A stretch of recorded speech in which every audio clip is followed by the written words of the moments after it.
The Tarrant County Master Gardener Association has partnered with the Tarrant Regional Water District to encourage water conservation. TRWD maintains 4 area lakes and pipelines needed to provide surface water to local water treatment plants so they can clean that water to meet drinking standards for our communities.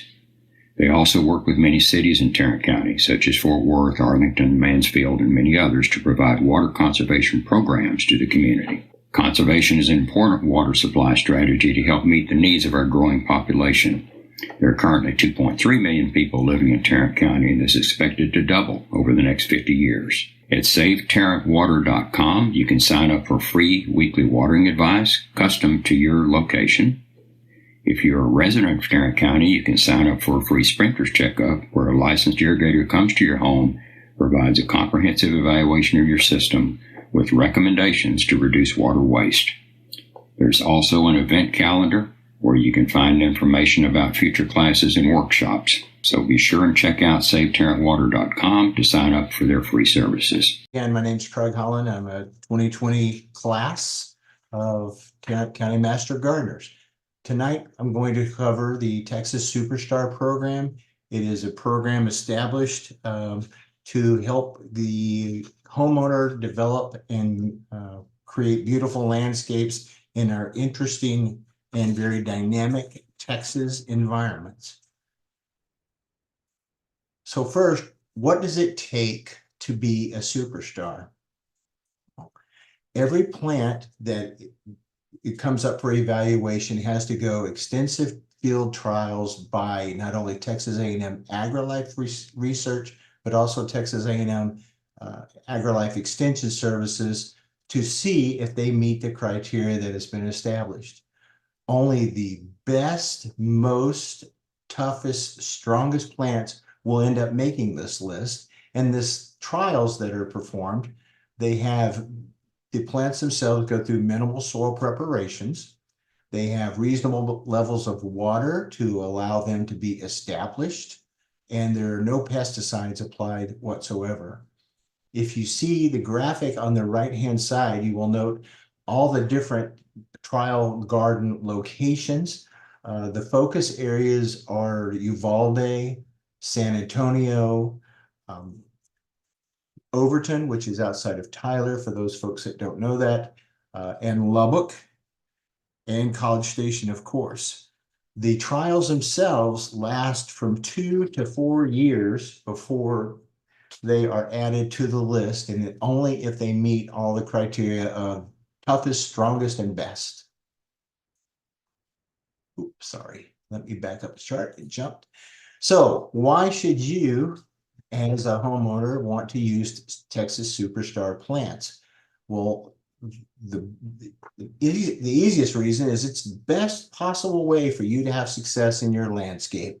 All these plants have proven to be beautiful, and they require little to no maintenance. I haven't run into a gardener yet that really wants to do a bunch of maintenance. So these are in that vein of, oh man, I really want a great landscape, but I don't want to spend a lot of time on maintenance. They are widely available and reasonably priced. They are very easily propagated, so therefore growers and nurseries are quick to present these to consumers for their use. All of the information is all research-based. It's all provided to the homeowner via either the web page, which I will show you a link to in just a few moments, or a brochure that is published generally every 2 to 4 years. It is used by not only consumers and homeowners, but also by landscape companies and other nurseries for identifying the best plants to have in their nurseries for people to use. The 2022 printing, which I believe is the most current one, was over 40 pages of plants with over 90 different plant varieties identified there.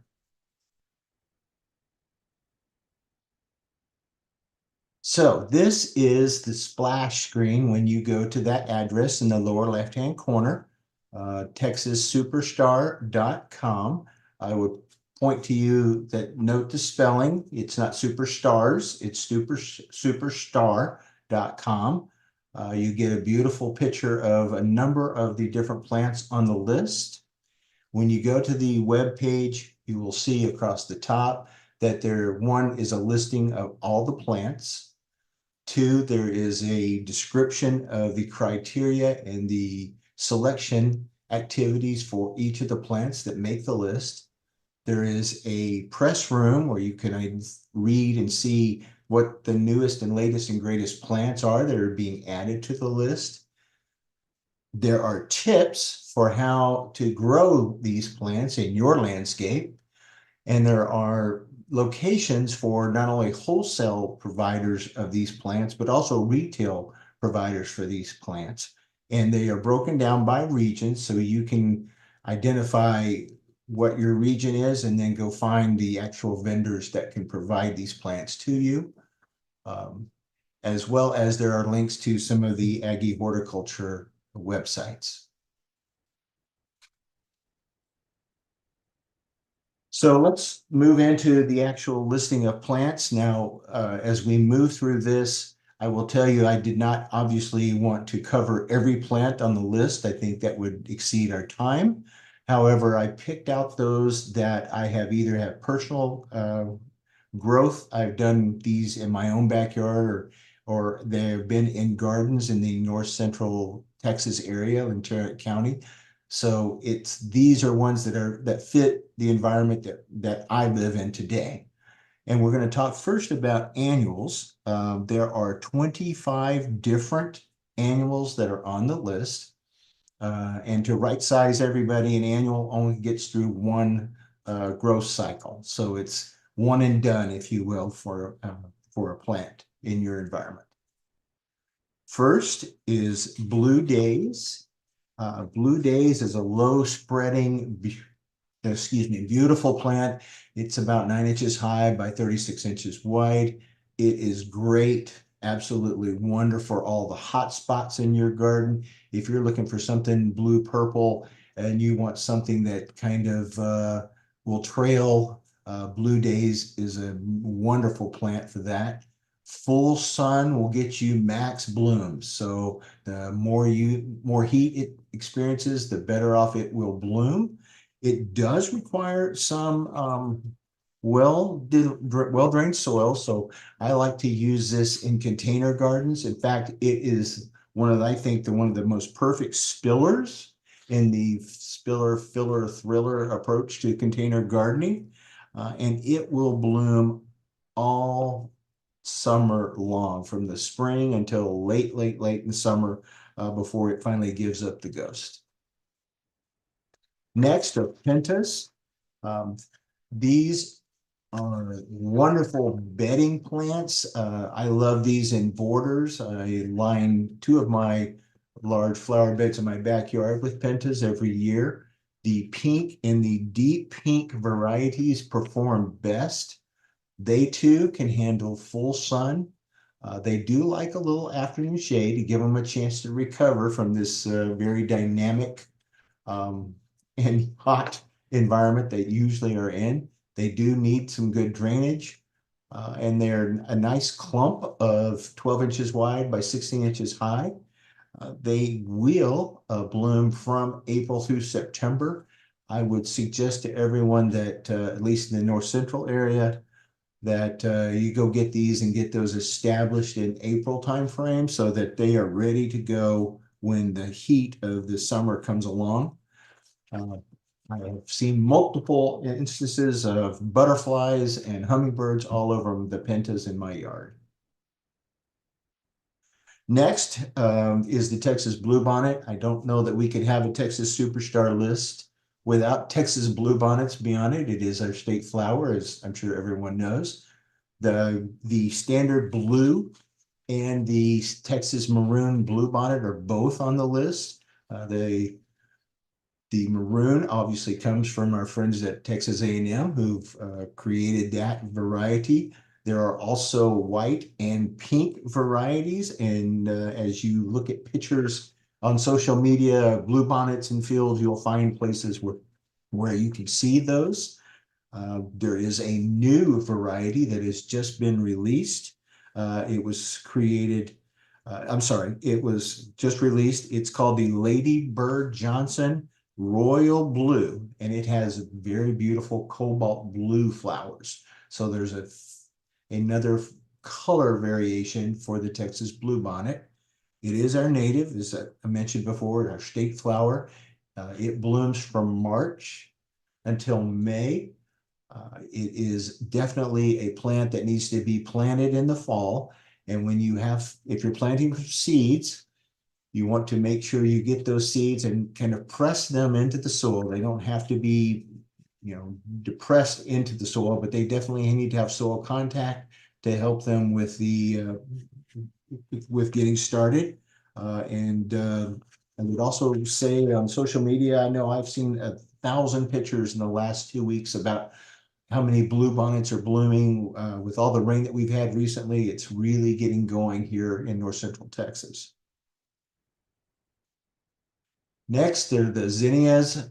There's 4 different series here that are on the list. Profusion and Zahara are more of the mounding version that you see in the picture to the right. Dreamland and Magellan are the more upright, if you will, standard looking zinnias plants. They are extremely disease resistant. They are wonderful for lining around a flower bed close to a pool or around concrete.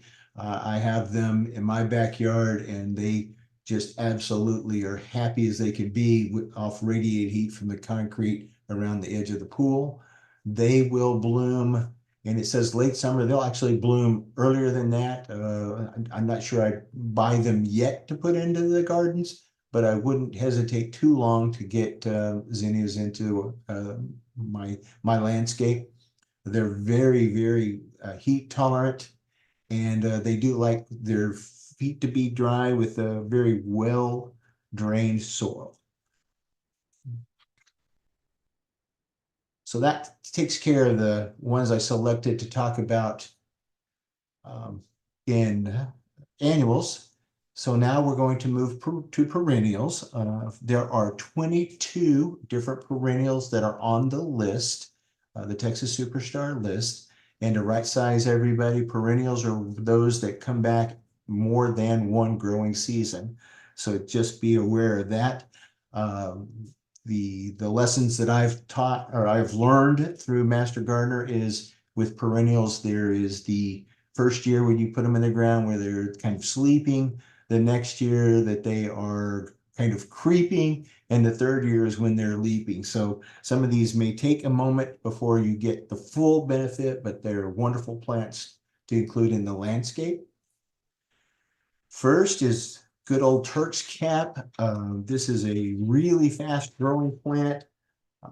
It is easily propagated. And in fact, if you get Turk's cap in your beds and you want more, you're going to get more. If you don't, you're going to have to keep an eye on it and make sure that you keep it within its bounds. The colors go from a bright red to pink to white. Pollinators like hummingbirds and butterflies absolutely love this plant. It is very drought tolerant. It's a great plant in the fact that it is either sun or shade exposure. If you put it in the sun, you're going to get more blooms, but the foliage will tend to sag and kind of droop. If you plant this in the shade, the foliage will be much more upright and will look more pleasant to the eye, but you will not have as many blooms. So it's something that you kind of have to factor in to your plants.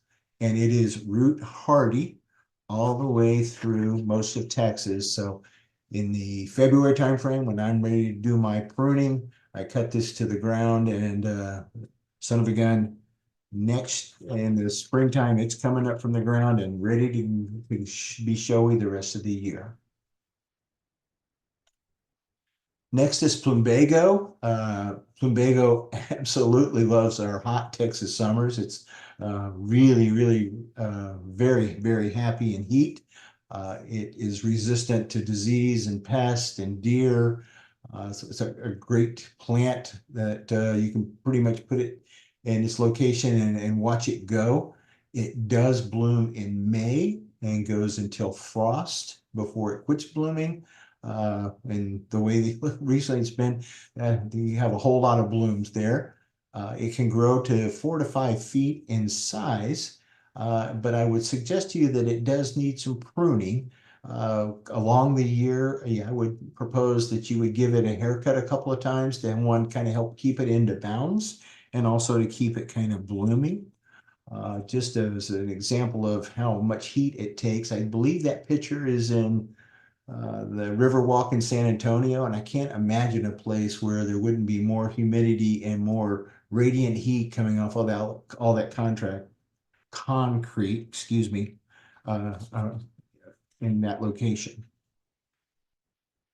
Next is Henry Duelberg salvia. This plant was found in a cemetery, and it happened to be at Mr. Duelberg's grave site, so therefore that's the name of it.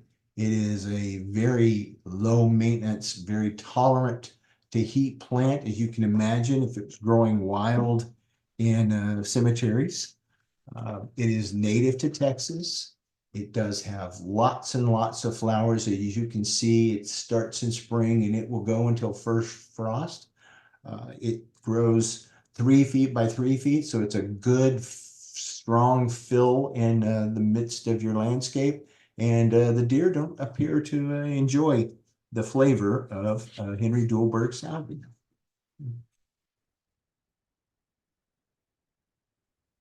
Next, one of my absolute favorites. It's one of the beautiful perennial grasses that we can grow here in Texas, and it's called the Gulf mully. It goes from about 1.5 to 3 feet tall and wide. It is extremely drought tolerant once you get it established. My real favorite of this is the beautiful pink color that shows up as it's blooming. The color shows more in the later later summer and goes into the fall. So you get some nice color and texture in your fall garden area with a Gulf mully there. It does really like full sun, but it will tolerate some shade, but it truly likes to sit outside in the sun.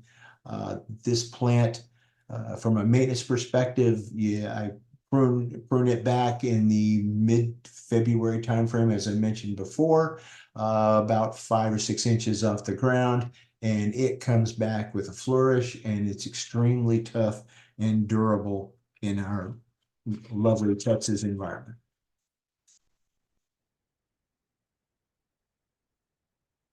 Pardon me. Next is the per annuals. And you say, what is a per annual? Well, these are plants that are tropical in nature, and so they may be more perennial like in the southern parts of the state. And as we go further north, they may turn more into annuals. There are only 8 of these on the approved list. And so I'll just talk about one very briefly. And that's the Gold Star Esperanza. Absolutely love this plant. It is a heat loving, it grows 4 to 5 feet in height.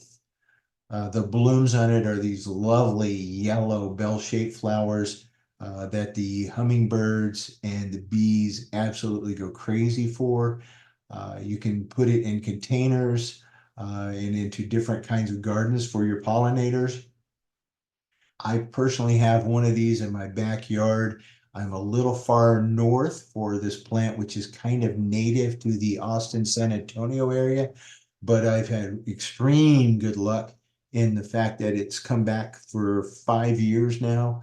And then when I turn on my camera, you can see in the background the picture of the plant that's in my backyard.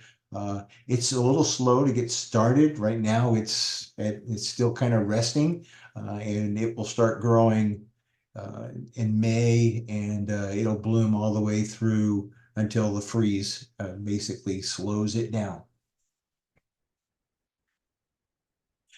Also, just something to note here, the color, this is such a bright yellow that if you put it with pastels, I'm afraid you're going to have some controversy or some chaos in the garden. I personally grouped this with that Blue Days I talked about earlier. That was the spiller.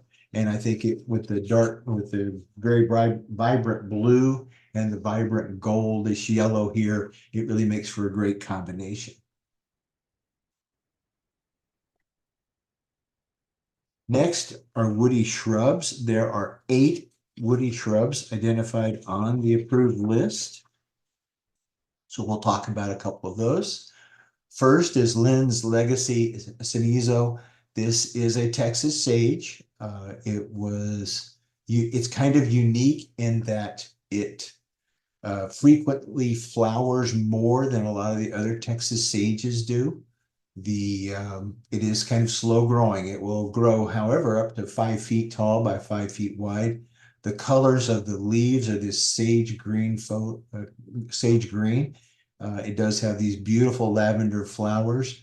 A lot of Texas sages, or most Texas sages, I should say, will tend to bloom when the barometric pressure drops which is around usually when we see rain.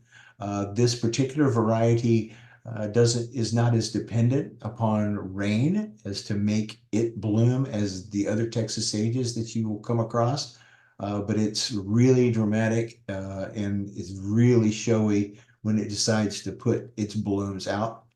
It truly loves full sun. It does want well-drained soils to be happiest, and it is one of our Texas natives. And it would be wonderful in a xeriscape type of garden. Next is the Althea Blue Angel. This is a shrub that you can tree up into a small tree. It does like lots and lots of sun. The more sun you get, the more blooms you get. And you can see it's got a bloom very much. It is in the hibiscus family.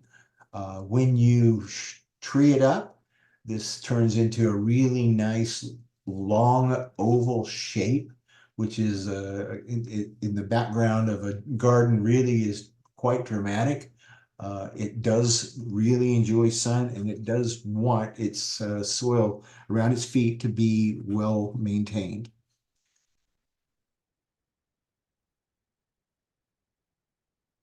Next, another one of my personal favorites is the Texas lilac or the chase tree of the vitex. It goes by a couple of different names.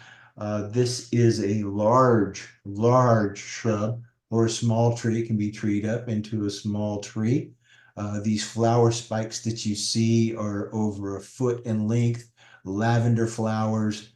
Bees absolutely flock to this thing. It is tolerant of all kinds of heat, pest, and drought conditions. It wants full sun. It can deal with a little partial shade, but the success I've seen is with it in full sun.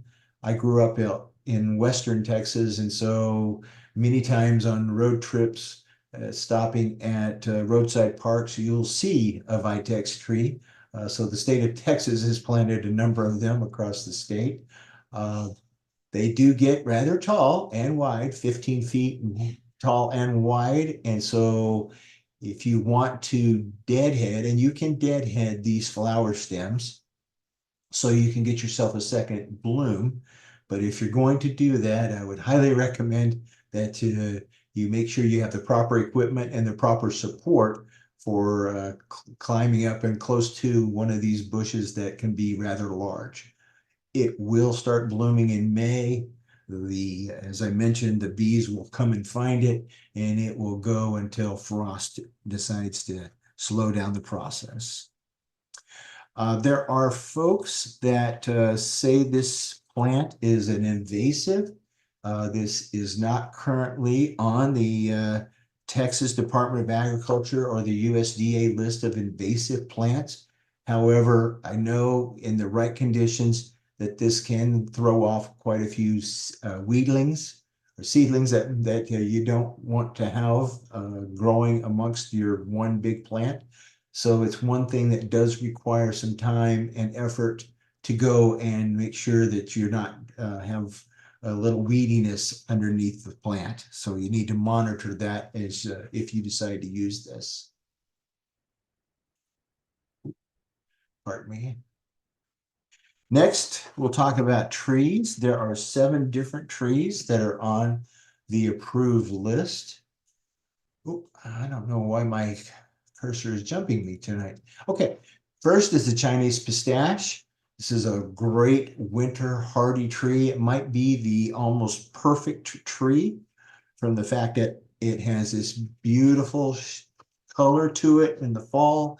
It's a great shade tree. It's very tolerant of heat, drought, and any soil conditions. The very few pests bother the pistache tree. It is 40 feet tall by 30 feet wide at its largest. One point I would like to add about the pistache tree is the female version has berries, and when they drop, you will end up with a number of pistache trees underneath your one tree. So you want to, if you want to use this in your landscape, one, you need to think about which male or female version you would like to have. If you're okay with a female version and droppings, that's great. But I would propose that you would go spend the time at a nursery and find a male plant. And the time to do that is going to be in the fall. So that's when those berries form. So when you go to your favorite tree nursery, you can look and find a pistache, a Chinese pistache tree that doesn't have those berries. And so you'll know that you won't have to deal with the issues associated with everything that drops off of this tree. It will not tolerate wet feet. So if you're going to use this in your landscape, I would not put it in a low spot. I would keep it where it doesn't get its feet wet. Next is the Shantung maple, a wonderful tree. It has beautiful color. The red and red orange in late fall is just really dynamic and kind of brings out that fall foliage feel to the environment. It will take full sun. However, when you plant these, you need to put the tape around the trunk to prevent sun scald. It is a little susceptible to sun scald. After 2 or 3 years, you can remove that after the plant has gotten completely comfortable with its environment. It will tolerate lots and lots of heat. I've seen them in very open spaces and just direct sunlight on it. And the height is about 25 feet tall and about 20 feet wide. But it is a wonderful, wonderful shade tree, especially for small yards. Next is the lacy oak. The lacy oak is native to the Austin area. It's a small native tree. It has this really cool blue-green foliage on it. I truly love the color and the texture of those leaves. It is heat, drought, everything. It's tolerant of all kinds of conditions. Once you get this plant in and established, you don't want to overwater him, but once you get him established, he is great for small yards. He'll take the sun, and he basically grows 25 feet by 20 feet wide.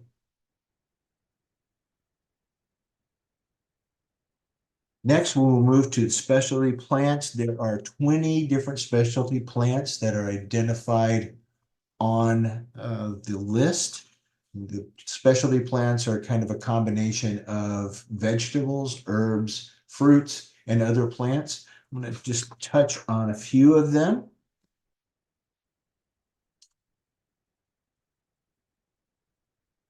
First is the green magic broccoli. I grew this 2 years ago.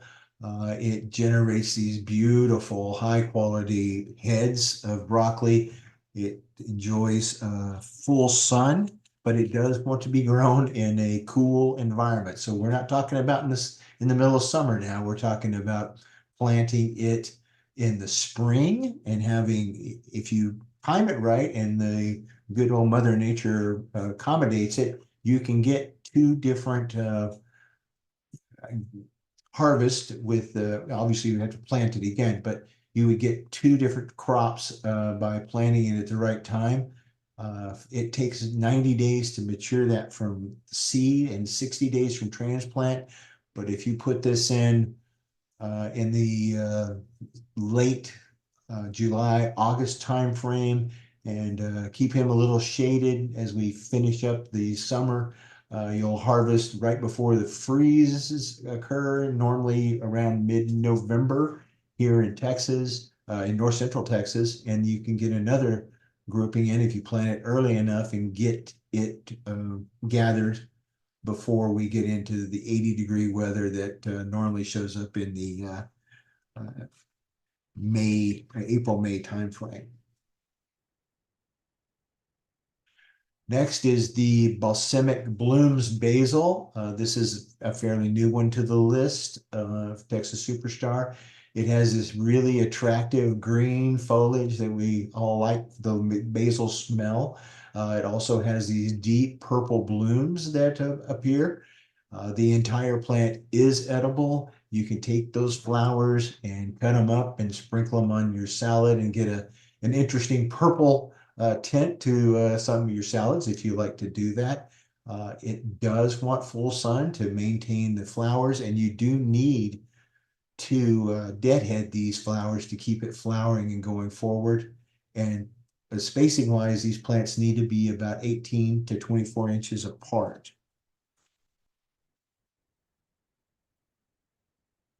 Next, I don't know, we can have a conversation without somebody asking about growing a tomato. This is the celebrity variety. Celebrity truly enjoys full sun exposure.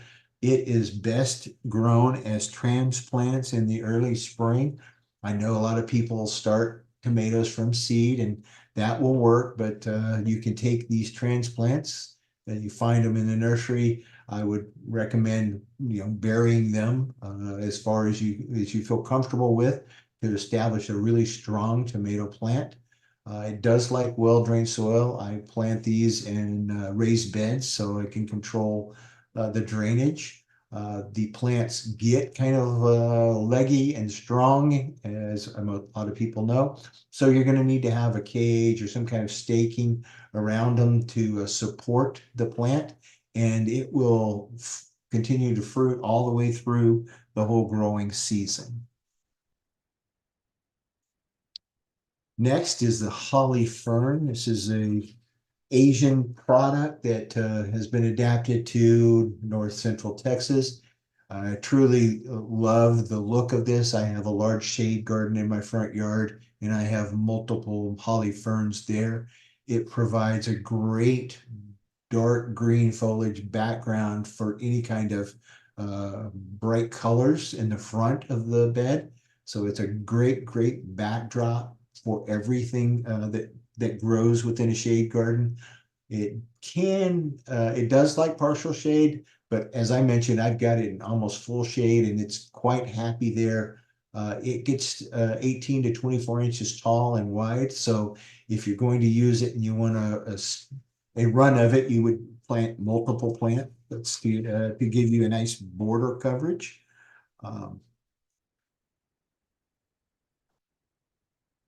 Right. And then this, I apologize, I know it is an eye chart, but this will come to you as a part of the package after this webinar is complete. This is a list of all the plants that are on the list. You're welcome to use this when you go to your nursery to find out, does this plant want a Texas Superstar? Or if you are looking for a particular plant that you know is a Texas Superstar, then use it for finding the variety at your favorite nurseries. Now, like I said, we will provide this to you so you can have this as a reference.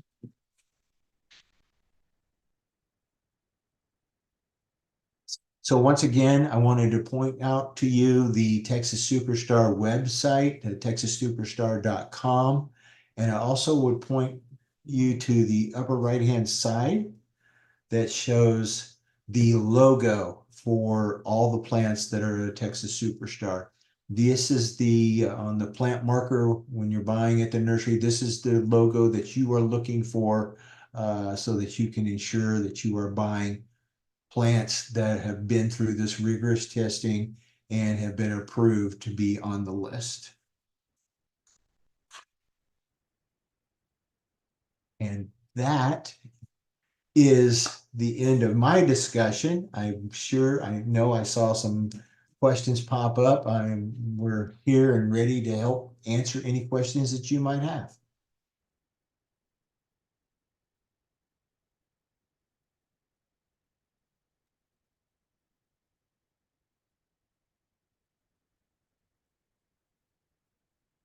Okay, Craig, we have a couple of questions. Have you ever had trouble with your Esperanza not blooming? I have had the plant for 5 years. This last summer, it bloomed really late in the year. It was more like started blooming in late August and September, but I have never had a problem where it didn't bloom. I do know that if you take the seed pods off, you will cause it to have further blooms. So it's an idea to keep an eye on it and pick those seed pods off to keep blooming. Okay. Can seeds from Esperanza start for the next year? I'm sorry, I didn't understand. Can you grow it from seeds? I have never tried to grow it from a seed. I've always grown from a transplant. Okay. And it can be container grown? Absolutely. In Oh, fact, would it survive in the garage? I'm not sure it would. Yeah, I think it probably would survive in the garage if you gave it, got it enough light to keep it going and water, of course. Um, I have I've grown it in containers, and as I mentioned in my picture, you can see the Esperanza that's in the ground in my backyard, and the last 5 years it's grown to almost 6 feet tall every year. Okay. And Sherilyn has a question. We can unmute her, or should be able to unmute and ask your question, Leanne. Oh, I see it. You put it in the chat. Is Blue Angel the only variety of the Althea that is considered a Texas superstar? I believe that is correct. Okay.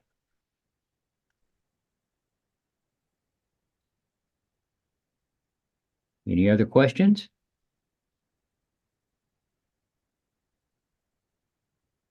We have put an evaluation form in the chat. If you would please answer it before you leave, we'd appreciate it. You will also be emailed a copy of the evaluation form to complete at home later if you wish to do so. And you will also receive a link to a YouTube where you can watch this program again. And you will receive a copy of his list of all the superstar plants that he showed on that one slide. Let's see. Leanne. Leanne says, great job. Um, when the muley looks kind of sickly, what do you suggest? Um, That's a good question. I have not seen any muleys that really have looked sad. To be honest with you, the intern project I worked on a couple of years ago, we planted four in bright sunshine, and they all flourished. And the only maintenance was basically the pruning that we did in the February timeframe to restart the plant every year. Do you think maybe it could be if it had too much water that it might not like that because it's an ornamental grass? Absolutely. That could definitely be an indicator. Yeah. Okay. And Terry said superstar plants are supposed to be widely available, but he's having trouble finding them. He said they're not always available. There are a few that are challenges. I completely agree that you may not find everything at every location. At the website, as I mentioned, there are a list of retailers. A lot of those are nurseries that you're going to recognize, i.e. Callaway's, but also a number of the larger nurseries, private nurseries here in Tarrant County have those, like Archie's Gardenland, and I believe Weston Gardens has some as well. Valerie wants to know, is your superstar brochure new? Because she says she has a 2021 and it doesn't show the Chinese pistache. The last one that I saw printed was 2022. And I know that they are updating the web page much more frequently than than assuming the cost of updating a new brochure. So I would always point you towards the web page Okay. for identifying the proper ones.